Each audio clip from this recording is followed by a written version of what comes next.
Welcome at our second digital SHeconomy.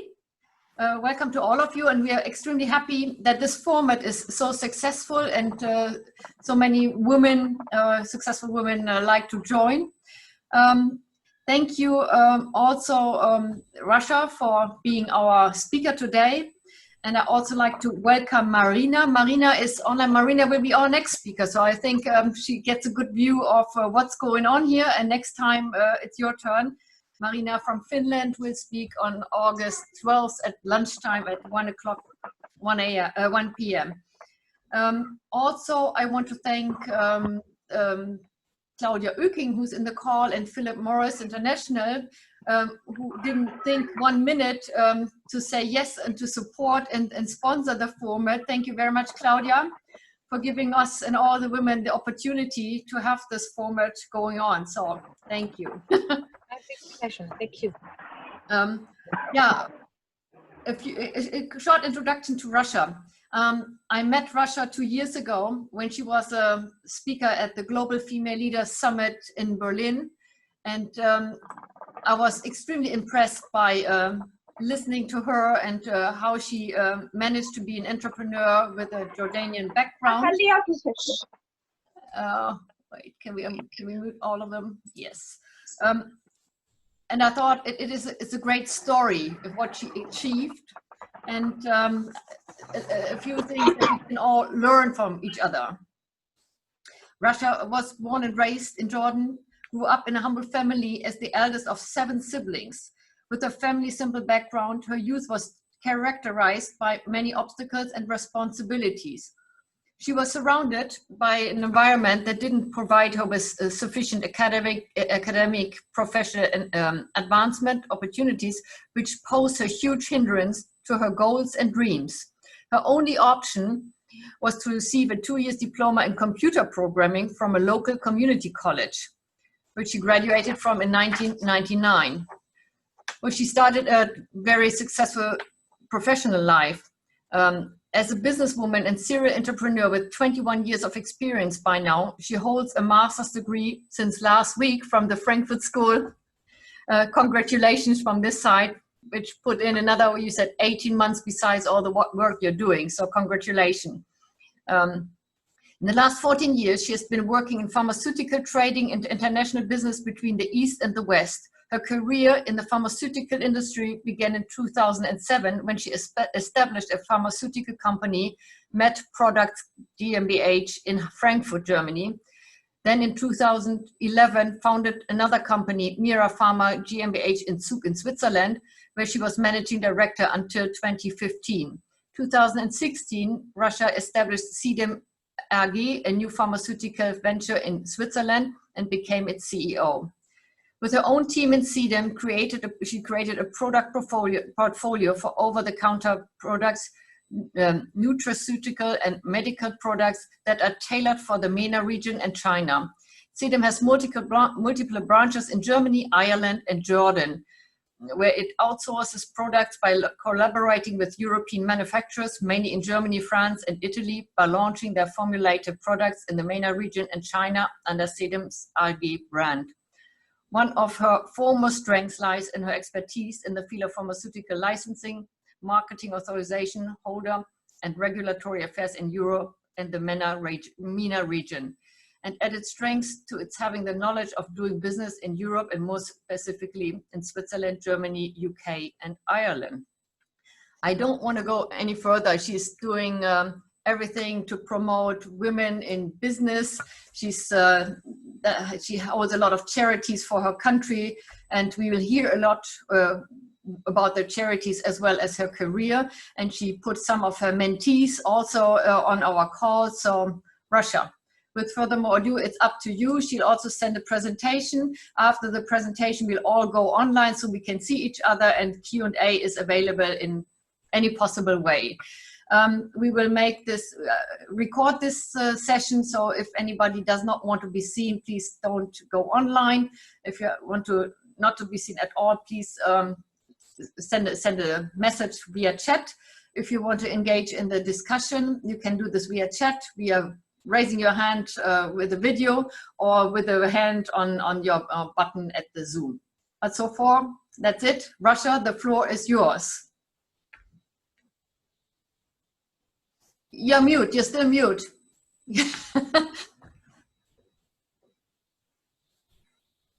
Unmute. Okay. Now we can hear you. Thank you very much. Thank you very much, everybody. I'm very happy to be here with you, Elka, again. Thank you very much, Juliana, for preparing this session. It's my pleasure. For me, it's part of the journey of the success when I am here. Success is not a destination. Success is a journey, and this is part of the journey. I am very happy today that some of my mentees are joining us from Jordan, which is very touchy for me, and I'm very proud of them all. I will go briefly in a presentation from my background and what about my job now, CEDEM AG, and about the mentorship network which we are doing in Jordan through Germany and Switzerland. So I will share my presentation. Share screen. Can you allow me to share?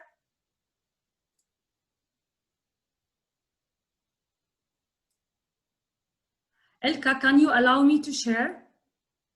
Rasha, you only have to Yes. share. Have you clicked share your screen? Yes, sure. Okay. But host disabled participants screen sharing. Yes. You have to write on my my icon and make me a host. Yes. Yeah. Just a second. Ilka, can you make Rasha your co-host? Ah, yes. Now it will work, I think. Okay. So Wait. it's working? Yeah, it's working. Okay, thank you.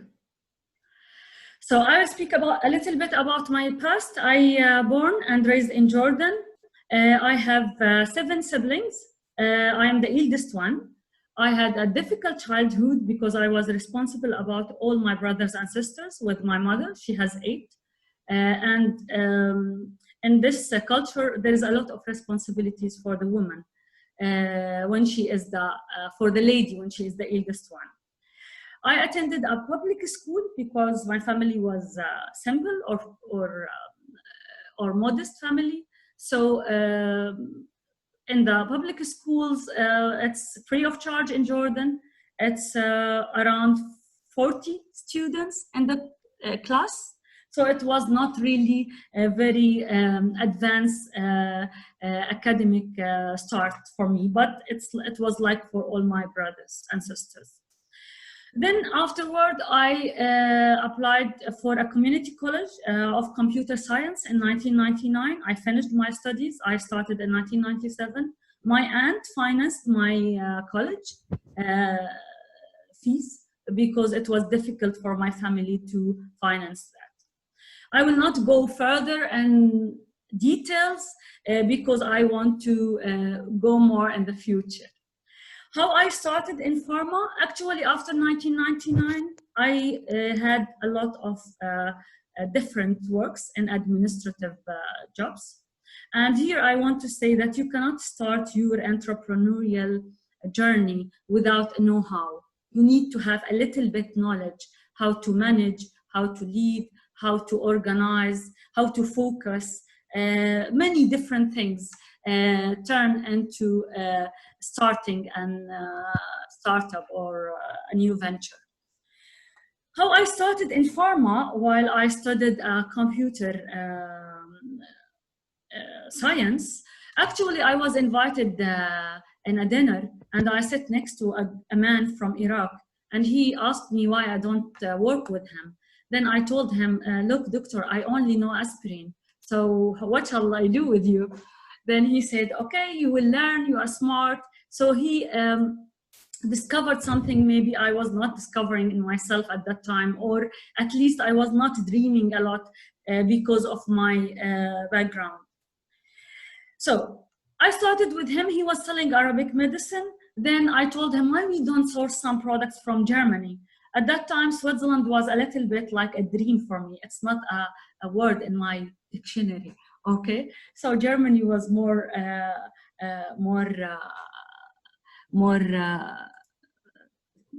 nearer to my Arabic culture at that time.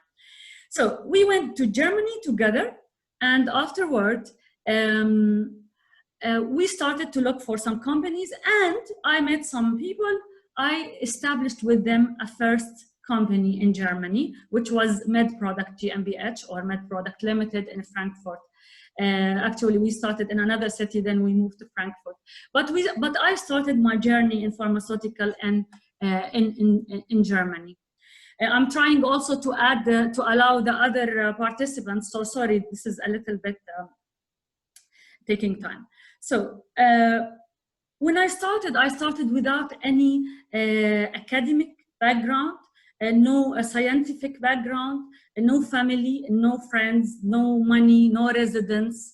It was really very difficult, and also I discussed this before in some of other speeches, that it's not easy for an Arabic or African person to come to Europe, Class A countries. It's very difficult for us. Sometimes I call it like when you plant a tree in the marble, because the European culture is much far advanced from our culture, and there is many differences between the both standards in the business or in the life, even in the simple things.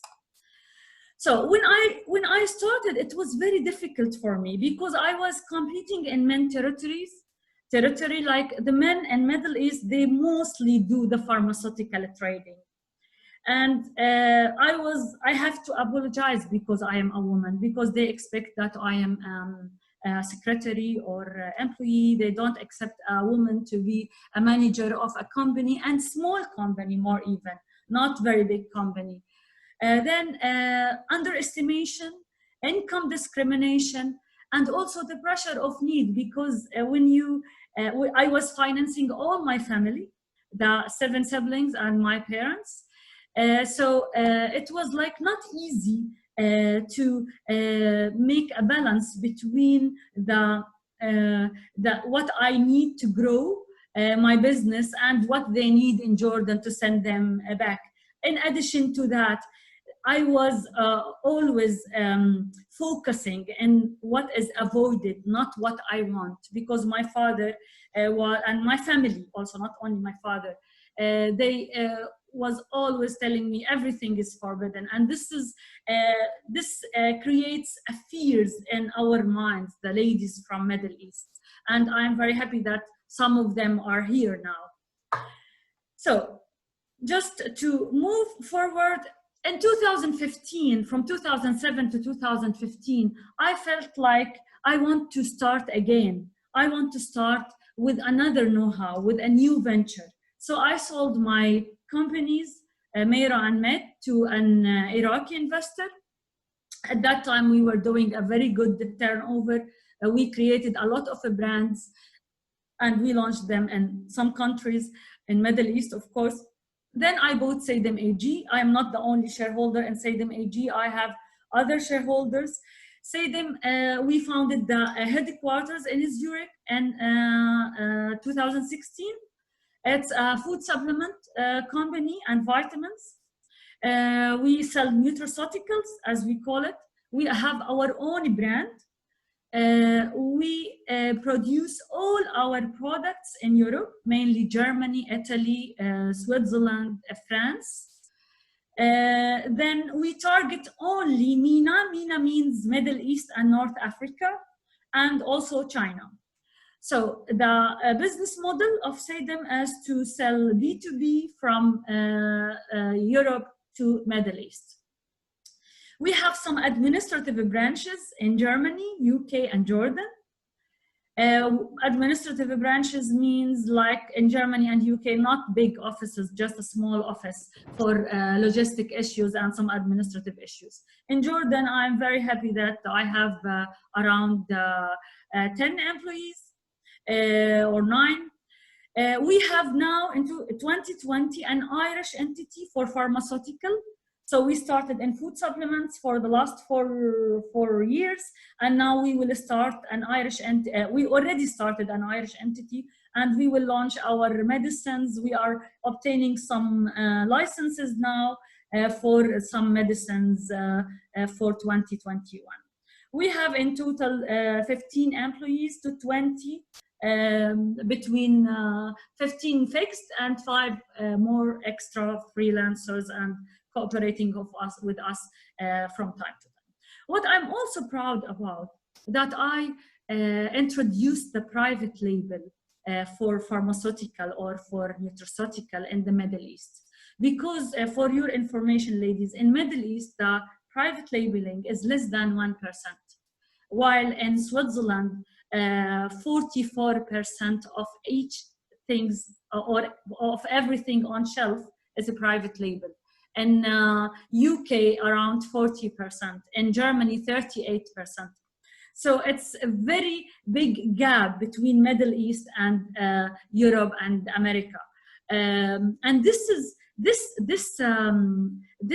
private labeling is reducing the loyalty for the expensive brands, which has no added value in certain products. For example, if you have vitamin C, like what we see in the photo, if you buy it from Roche with 10 euros, or if you buy it from CEDEM with €1, it's the same item made in Germany, at the same quality, same standard.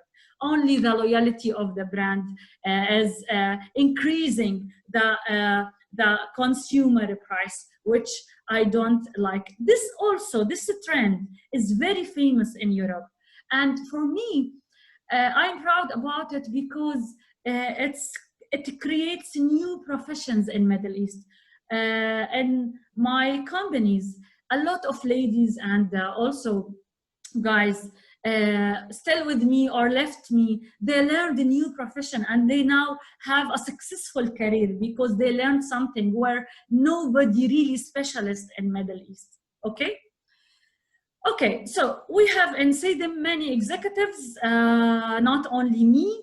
They are not employed, only me and Hani are employed in the company. Tagreed from Jordan, Patrick from Ireland, Ashraf from Egypt, but he is located in Dubai, Daniel from Switzerland, Klaus from Germany, and Marwan from Jordan too. They are shareholders, the main shareholders of the company, including me. And Hani is the sales and marketing manager for Middle East and China. Okay, now we come to the Frankfurt School. Many people, and one of my friends who is with us now, Ralph from Switzerland, he told me last week that the executive MBA, it looks like a party for rich people. Okay, so actually I was thinking, because it's a little bit different than the normal MBA. Actually, this MBA was special in my life. I decided in 2018 to check what these educated people knows. And actually, the reason behind going to Frankfurt School is to compare between my knowledge and the theory behind it. And I found that everything I learned on the street has a science supporting it and behind it. And this really validates my experience, because I learned everything from the street. I never went to courses, or I learned everything from the banks in Germany and Switzerland, from the institutions in Germany and Switzerland, from the system of Germany and Switzerland and UK. I'm also operating in UK since many years. But then when I went to this executive MBA and I joined for 18 months with all these, with a lot of nice colleagues from different countries and different backgrounds, I found it's framing my experience. I did not have a very good marks, by the way. I'm not very, I am not the person who would like to study a lot, but it really framed my experience. It validates my experience. It makes me feel really that I can manage in a better way, have a little bit more governance and administrative and operation level better than before.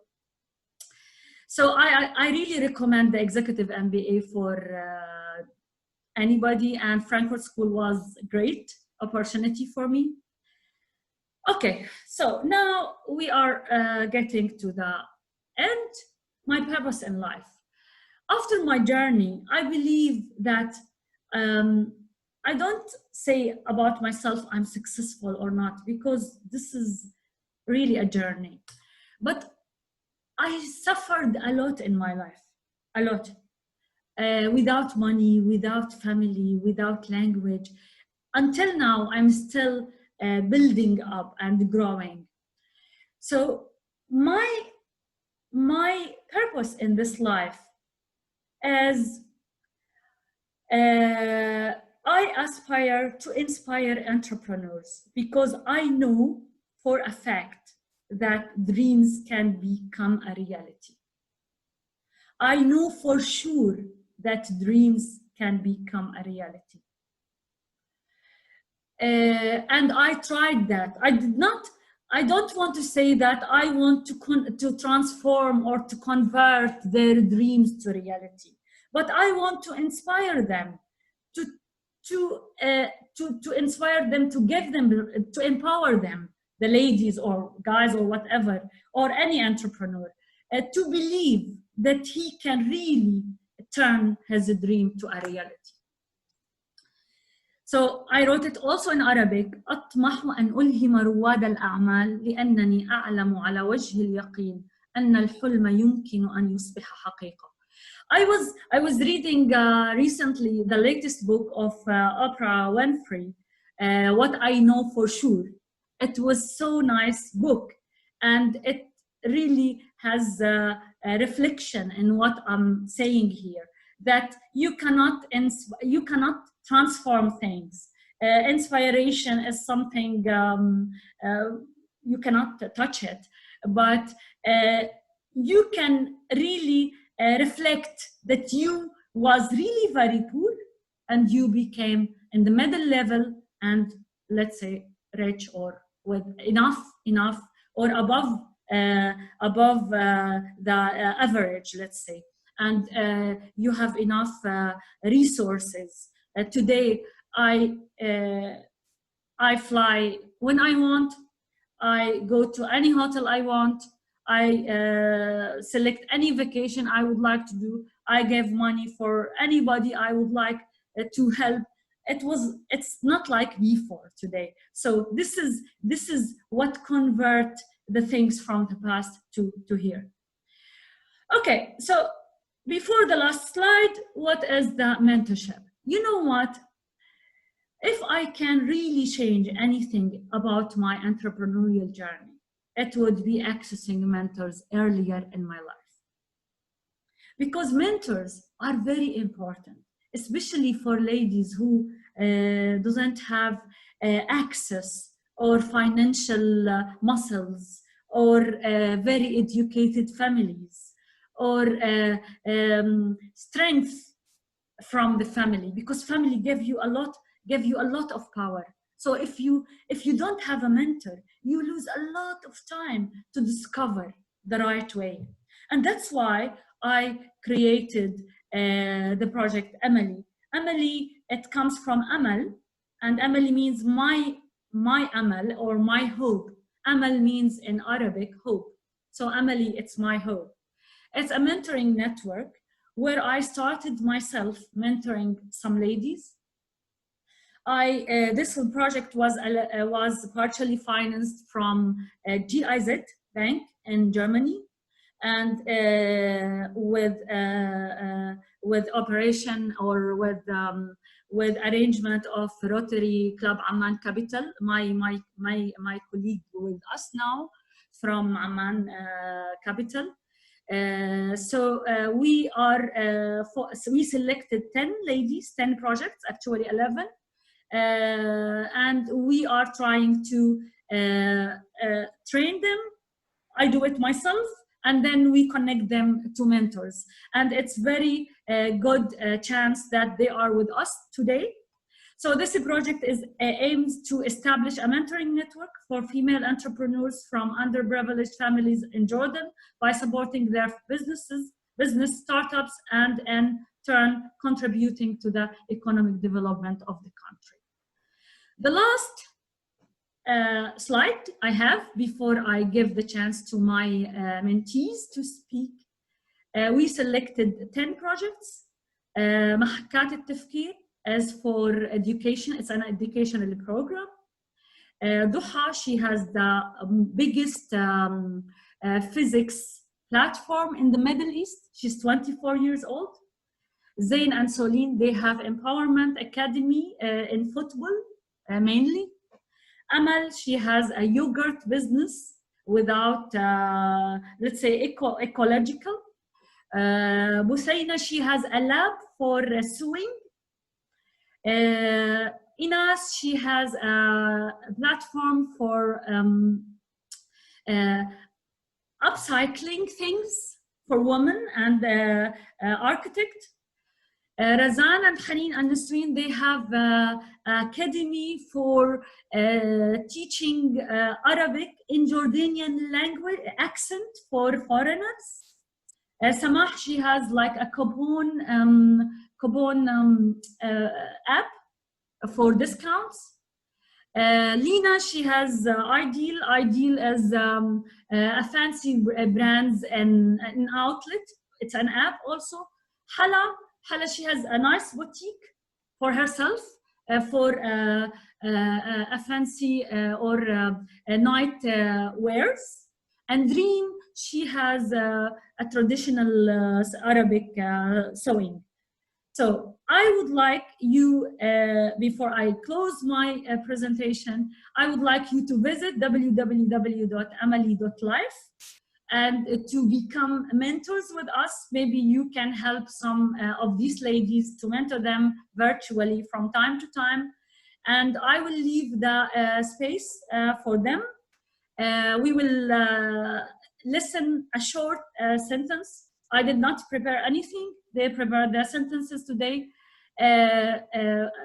We will take 4 or 5 of them for 1 minute or 1.5 minutes each. Thank you very much. I wish that I was not taking a lot of your time. Thank you very much for inviting me here. Thank you, Elka. Well, thank you, Rasha, but now you have to appoint who is starting. Okay, so we start with Razan. مرحبا, hello. Hello, Razan. I can't start video. I don't know if it's... Okay, close. I closed my sharing. You can't start video. I will try now. Now Okay. it says someone... Okay, no problem. It's okay, okay. Elka, she should I'm looking, start I'm video. find her as too many in the call. R-A-Z-A, yes, yes. Yeah. Hi, Razan. Hello. Hello, my name is Razan. I'm here today to share my experience with the Amali Mentorship. My project called Yalla Arabic, which aims to teach the Arabic language, specifically the Jordanian dialect to non-Arabic speakers, and to share some of Jordanian culture. Amali was my hope, and Rasha was able to teach me a lot about entrepreneurship, and give me advice to kick-starting my project in a time where I couldn't find a lot of support. She's always positive. She has made me very enthusiastic about my idea. Thank you. So we take Zain and Celine. Zain? Thank you. Zain. Hello. Hi. Hi. Very beautiful. Very beautiful. Well prepared. Thank you. Yeah, go ahead. So, marhaba.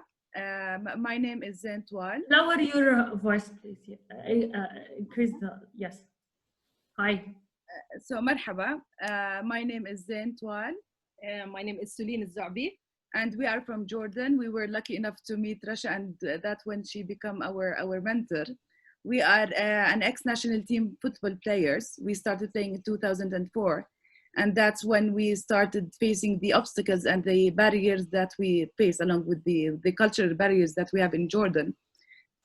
So our aim in life is to encourage as many girls and women as possible that have passion of football to pursue their dreams. So that's why we was thinking to start our project and idea. Our project name is Fina. Fina, which means, it's an Arabic word that means the backyard area. And so the main purpose of establishing our organization is to use the sport, especially football, as a tool to promote gender equality, to empower women, to have more women in leadership that can face their challenges and break the cultural barriers.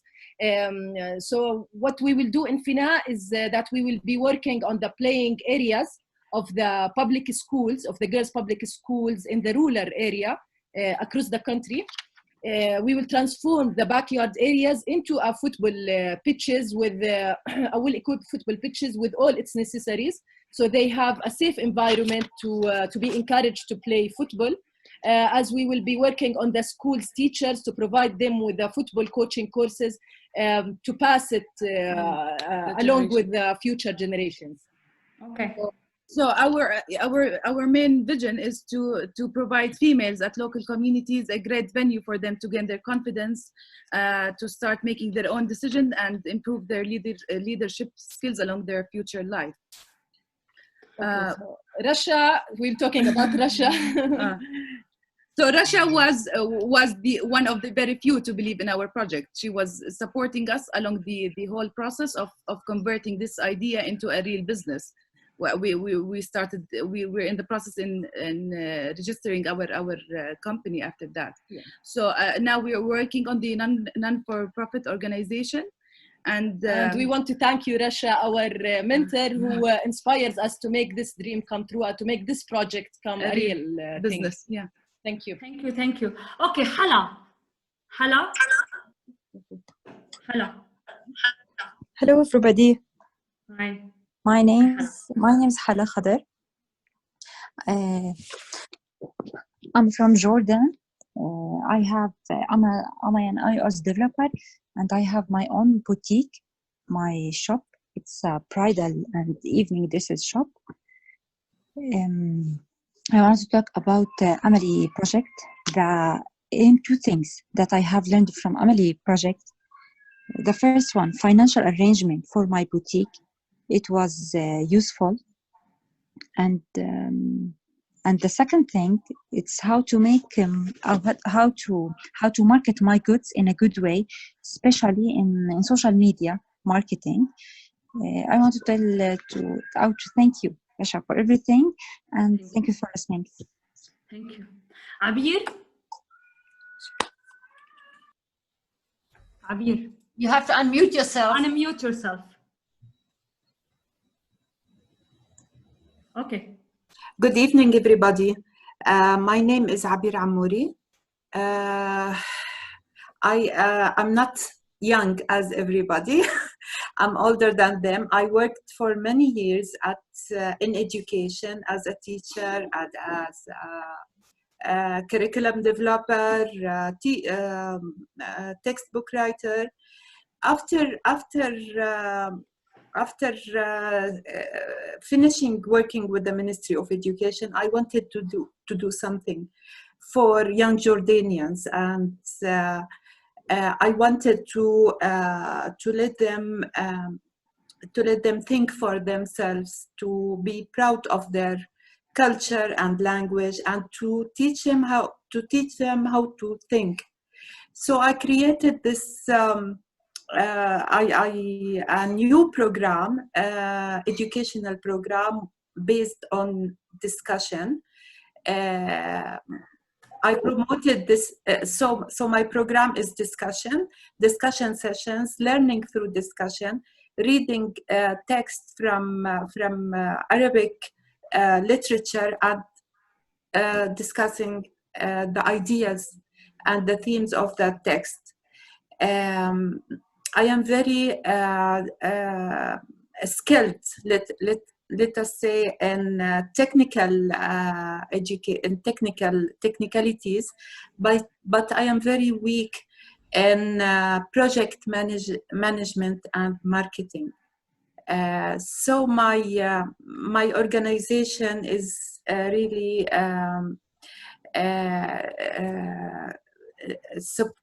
worked on the support of donors, and once I don't have a donors, any support, financial support, I can't work.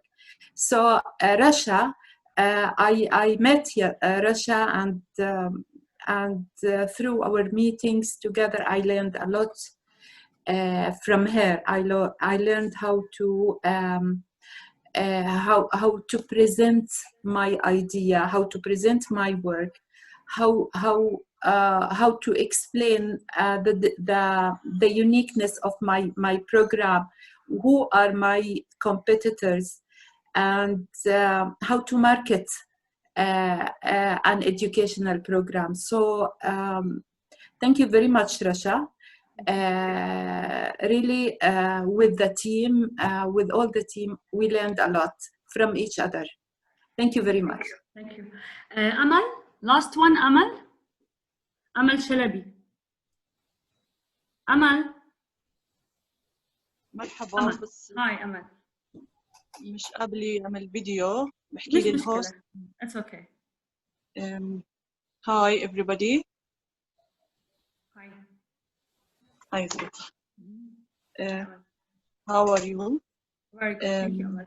Please. My name is Amal. I am from small village in Jordan. My project is مزرعة الأمل. And I have a small factory about dairy product.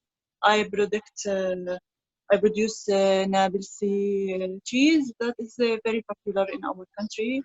She produce a special cheese made in our area. She has Al-Amal farm. Yes, because the voice is not clear, Amal. So go ahead.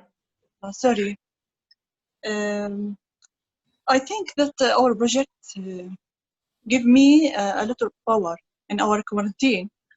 We help each other, and we became a little society that we support each other. And Rasha learned me that it's not about what you are doing, it's about how you are managing it. Yes, exactly. So thank you, Rasha, and thank you for giving me this chance. I'm very excited. I hope we become more and more, and I'm going to be aim high, as you told me, yes, and become a global. Inshallah. Thank you very much. Any of the ladies would like to say anything? Ladies, I don't want to block anybody from my ladies, from my mentee.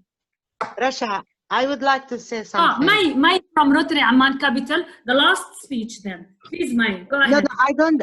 Hi, everybody. I don't have a special speech to make. I just wanted, with all the Jordanian ladies that we have here today, to congratulate Rasha, tell her how proud we are of her, and really, really, she's doing a very great job. And to that, I'm just, clapping for her. Thank you, Mai. Thank you very much. Thank you very much. Well, thank you all. Thank you, Rasha, and thank you all to all your mentees. And I encourage everybody to put the cameras on so we can enter a vital discussion now. I think the topic is great because we said women who have done it, and we can all learn from Rasha. She has fought her way to make her dream come true. And once her dream came true, she is now doing whatever she can to assist others to make also their dreams to come true. I think there's a lot we can learn, and I know that you work with GIZ, you work in different countries with different cultures. I even think Germany and Switzerland is different, the UK is different.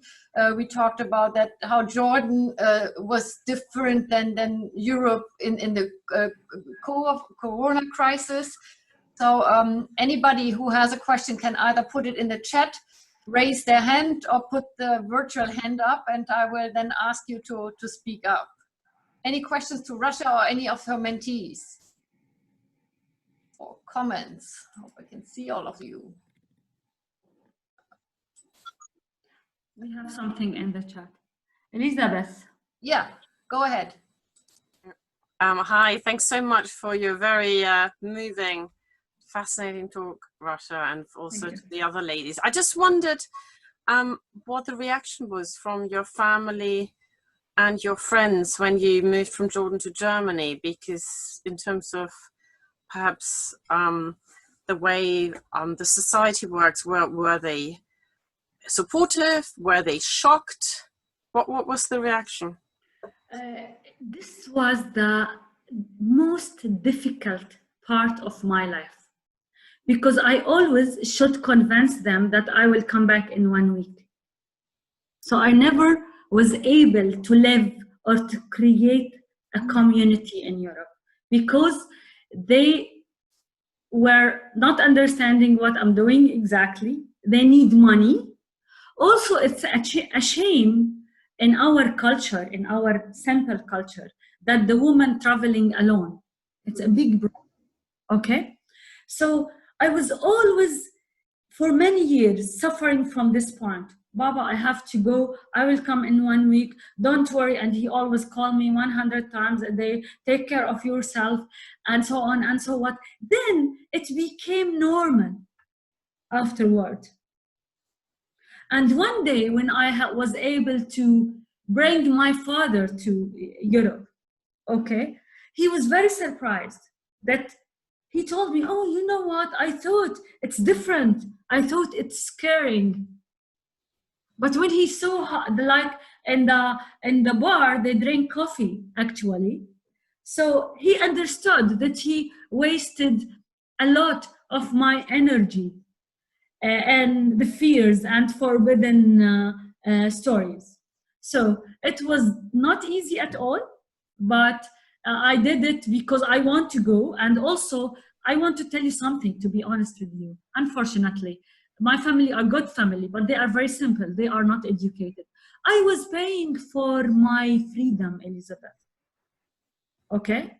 When you travel, they don't like it. It's haram. It's not allowed. But you give them money at the same time. And they were always feeling that I am not doing something wrong. Just they're afraid that I do something wrong, but I never got them in a problem, because I always have to solve my problems alone. Because if I create a problem and I bring it back, then everything will finish. Yes. So, Wissam? Any other questions? Just unmute yourself and... Wissam? I'm looking now in that chat box. Wissam? Yes. Yeah. Yeah, I'm so happy to see many successful women in this chat. It's really one of our core value in SCG Techs Inc. here in Toronto, Canada, to support women in general in business, whether it is like financial support, investment services, or any others. We strongly believe what Rasha is actually doing, that Earth need every qualified human to actually help shape the future. So we cannot achieve 100% of the future potential by just capitalize on 50% of the talents. So we need many like Rasha everywhere in Earth. That's my thought. Thank you. Thank you. So Inga. But we have Jutta. I read it. How digital are your ventures? Do you partner with big pharma in certain fields, health or security? Okay, CEDEM is not a very big company. It's still in the build-up process. Our sales are around 5 million euros. So we have digital platforms and accounting and invoicing and but we did not went to a very big like a solution for digital yet. It takes more time. And do I partner with big pharma? No, I just partner with SMEs in Germany mainly, and Italy, France, then Switzerland, because they cannot. There's some SMEs, some factories, they cannot really deliver to Middle East because of two reasons. Number one, they don't have a portfolio which is fitting the Middle East. So you find 2 here, 5 here, 3 here, and so on. So we in CEDEM, we have 100 items, which is selection from everything. And some of them, not only the portfolio, they don't have the capability for preparing the registration documents in Middle East. Unfortunately, in Middle East, we have 23 countries, and in each country you have to submit a registration file, I mean for the health authority. So if you want to sell in Saudi Arabia vitamin C, which is a very simple thing, you need to register, not like Bahrain, not like Jordan, it's different. So we work only with SMEs, not with big pharma. I always prefer the family businesses. Health security, I don't understand what do you mean by health security? Health security is like when you look at institution. pandemics, when you work together with governments to make sure you don't have the next pandemic, looking at good governance in certain also development countries. That's what you would call. No, we work only with the private market. We sell only to wholesalers and distributors. We did not achieve the level to work with the government. But very interesting thing, Elka, that Corona changed the life, and I am very happy. Saudi Arabia, they make a lot of regulations for all over the world, and that now they have no. They discover that there is a lot of needs unmet. They have no vitamins, also in Iraq, also in Algeria, big countries, rich countries, they don't allow products to come, and now they are really in need for some immunity, simple immunity products, which is available everywhere online. Okay, we go to the next one. Well, Pamela asked, was there anything you regretted or you would do differently?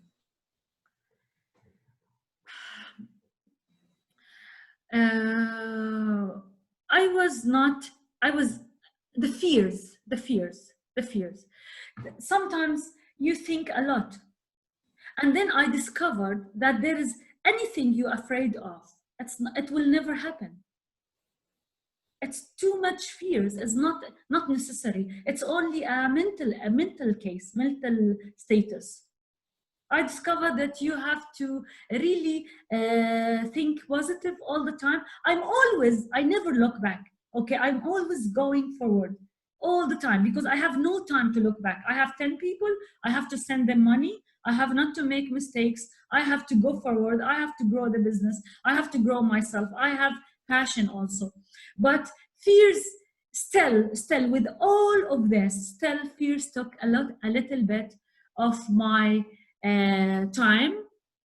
And the second thing which I regret, selecting the wrong partner. In the partnership, you have to select somebody who share with you some values, not only somebody telling you, I gave you money, I invest with you, and so on. So these two things I regret. And also the mentorship, because I was coming from a simple background. I don't know what the mean mentor. It's not common for me. But then I met the CEO or the president of Mera Pharma, which is the biggest one in Middle East, Mr. Saeed Darwaze, and he became my mentor. And I learned what's the meaning of the mentor, that he really supports you to find the guide. to find. He really guide you for some steps. Yes. We have a hint for your browser if you read it. So somebody try to go on the website. But I have another question. Since you said you have to take care of your family and you have to send money and you had to pay to leave the country and to go to Europe and build up your business, how many of your family is your employees, or how many people of your family joined your business and is now more or less working for you in Jordan or created their own business? Did you mentor your parts of your family, of your siblings, to also become entrepreneurs? I have, I don't know, Talal, he is with us. Talal, he's my cousin. Sorry, my nephew. Hi, Talal. Talal, he was one of my problems in the life. Yes. Hi. Because my sister, where is Talal? Can we see you, Talal? Yeah. My sister, we were living in 2 rooms and we are 10. And this is Talal, the beautiful guy. Okay. Hi. And my sister, she got married when she was 17 and she divorced directly and she brought us Talal. So I had 10 plus Talal. And I was really supporting Talal from the day he born until today. He was in Ireland studying a language last year. And now he is studying business administration in Jordan and marketing. And he is like my son. I invested a lot of him. Also, my brother Ibrahim, I don't know, he's in Toronto now. I don't know if Ibrahim with us, but he has... he's not in here. No, he's not here. Okay. Also, Ibrahim is studying economy. And, they are planning to join me. My brother Ahmed also is here. He's working with me. Muhammad is working with me in Germany, but I don't give them advantage on my employees at all, because they started late, and especially not for Talal and Ibrahim, the one in Toronto and Ireland, for the older generation, they did not have the chance to be very, very educated and with languages. So they support my employees. They don't have a higher hand on anybody. But in my team in Jordan, around I can say 50 ladies and guy work with me. And now I have 20. So a lot joined and left, and all of them now successful. They have a better career than before because they learn a lot, because I'm very demanding and I know what I want. I demand a lot. For me, working in a startup, it's like you are all the machine, but when you work in a big company, you are part of the machine. And with a demanding person like me, each minute I want something. So they have to work, and they learn what's the meaning working under pressure, which they put it in their CV as like a sentence. Okay, second question.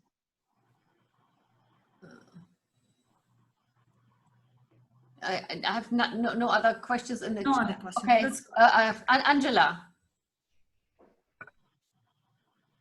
Okay, I read it then. How did you feel when you had to get out your comfort zone, and how did you manage to overcome the fears that you just mentioned you had? What is your advice to others? Going out of your comfort zone is the basic step to success. If you want to stay in your comfort zone, you will never success. Only by coincidence. You have to move. You have to follow the opportunities. You have to create the opportunity. You have to create the luck for yourself. So hardworking and the comfort zone, especially, because there's a lot of people, they don't want to do anything hardly. This is very basic for me. I work a lot. If there is $100 opportunity not clear for me in this city, I take the car, I go, I try. This is very important for everybody. And that's why when I have an employee and he doesn't work a lot, he doesn't follow up a lot, I tell him this doesn't work. You have to force yourself to go out of your comfort zone. The comfort zone, very dangerous for entrepreneurs. Then how I overcome the fears. I was always cheering myself up and trying not to show my fears to others. Then when I became like more successful, or let's say when I had more income, the fears also reduced. So I overcome it with ignoring it. I was trying always to ignore my fears. I don't listen to them. They are living with me, but I don't listen to them. And with more success, more achievements, success is the journey. When you achieve something, when you develop something. And when I became with better knowledge, I started to feel successful. I started to feel confident. I started to feel the power, because now I know when I sit, I know exactly what I'm talking about in business, maybe in social, maybe, I don't know. But in business, I know exactly how to make a deal in any type of business, because for me, everything is less than the headache of the pharmaceutical. The pharmaceutical business very, very regulated in the world. So you need to learn everything in order to be an international trader and turning goods from all over the world to the other part. Yeah. Now I have one other question regarding the actual situation about the pandemic, because you're traveling between different countries and different continents. How difficult is it for you to travel between Jordan and Europe and Switzerland at the moment? Actually, I did not travel anywhere, but there's something very interesting, Elka. In Middle East, they hardly know Skype, and each time they forget the password. Okay, seriously. So I am very happy that this Corona forced the Middle East to go digital. Yeah. Because it's really not exist in the culture at all. This is number one. Number two, there is a lot of things in Middle East, and now sometimes they compare between the European family and Arabic family, and we speak about our religion and our values and our traditions and how much we care about kids. But recently, in the last 10 years, because I'm a very deep person, because of my journey, I look in everything very deep, because I was very poor, I was suffering. I know what's the meaning of a problem. I know it very well. If there's no problem, every day I am surprised. There's no problem. Oh, what is this? Okay. So in Middle East, I feel like also the families, they are not closer to each other. In Europe, it's still, they grow the child until 18, then he should take his life. But in Middle East, they claim that they take care more and so on. But I feel it's becoming more superficial, a lot of technology, and they don't take care of their families a lot. So now it's much closer. The third thing in Middle East changed, that we have the obese, we have the overweight people. They will understand now the meaning of health more than all over the world. Because in Middle East, we make the food for lunch and we ask mama what you will cook for the dinner. Okay, it's like this. So it will change a lot in our culture. So also the ladies, we made a lot of virtual sessions. Some of them never used the Zoom. So now you see everybody is expert. So it's really good. But just last sentence about the business-wise, a lot of demand from the Middle East in food supplements now, but we have problems in supply from Europe because of the shortage of raw materials, packaging, so a little bit supply chain issues, but the demand increased triple. Yes. Well, and some of the ladies already have to go, but I have, I think, the perfect last question. And after you've lived your dream or lived for your dream, the question now is, what's your dream in life now? What's the next dream you want to go for, Rasha? Okay. My dream is really to, seriously, I want to help as much as I can from these women in the world, because I suffered a lot. This is really my dream. Because I feel like I have a lot of knowledge about how the bad lives here. And I wish for my family a good future. I wish I moved them from the poorness to another level.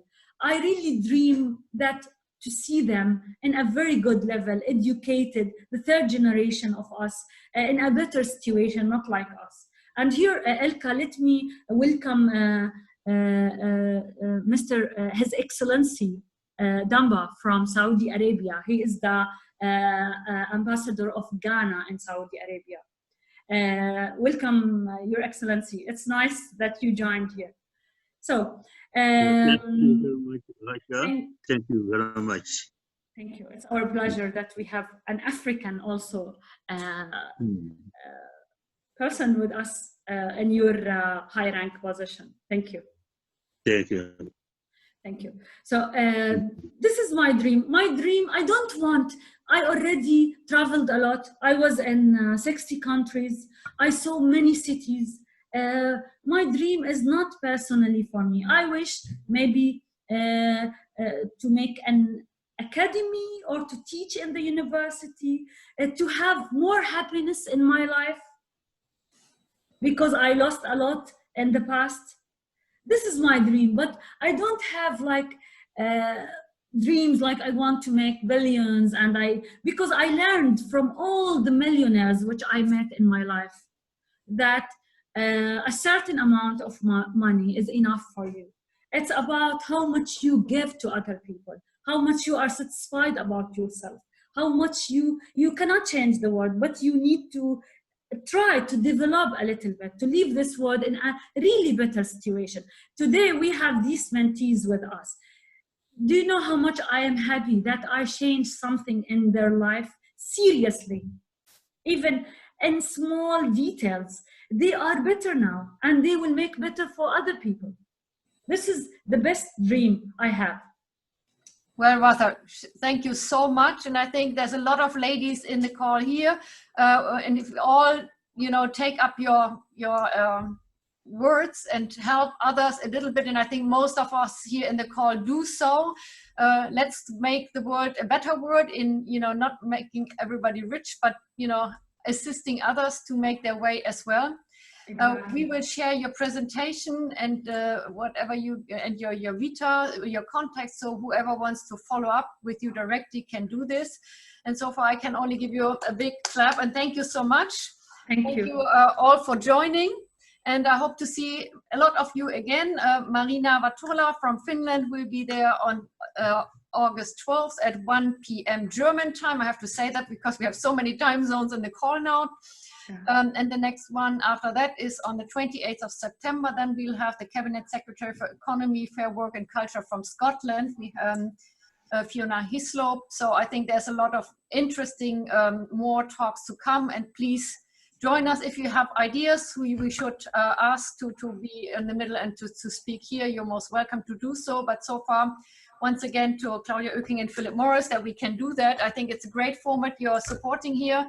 And yeah, wish you all well. Enjoy the summer. Some of you are going on holidays, and we have other nice, interesting webinars and conferences at the BCCG. So you're welcome to also attend those.